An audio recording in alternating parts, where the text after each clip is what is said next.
खुदाबाद सानी संजो क़दीम शहर खुदाबाद सां लॻिया पियल आहे, जेको तारीख़ी अहमियत ऐं सक़ाफ़ती विरसे जो हामिल आहे। खुदाबाद जेको पाकिस्तान जे सूबे सिंध में हाला ऐं मटियार जे वेझो वाक़िआ आहे, मुग़ल दौर में संजो अहम मर्कज़ रहियो।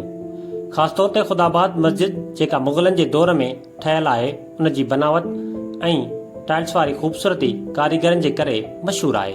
हिन मस्जिद खे शाही मस्जिद बि चयो वेंदो आहे ऐं उहो इलाइक़ो पंहिंजे तारीख़ी हिसे जे करे सियाहनि खे ॾाढो मुतासिर करे थो।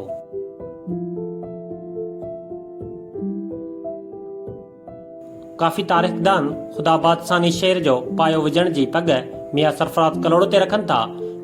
कुझु मौक़िक़ वरी उन राय सां मुतफ़िक़ न आहिनि। उन्हनि जो ख़्यालु आहे त उन शहर जो बुनियाद नूर अहमद कलोड़े रखियो। जो रायो आहे त मियां सरफराज़ 1883 खां डिसंबर 1774 में हिन शहर खे पंहिंजो तख़्तगाह बनायो। मियां सरफराज़ जे ॾींहनि में कलोड़ा हुकूमत सुठो नालो कमायो। साॻे वक़्त में कलोड़ा ख़ानदान जे विच में वेड़ शुरू थी वई। नतीजे में कलोड़ा पंहिंजो तख़्त विञाए वेठा ऐं सिंध जा हुकुमरान टालपुर बणिया।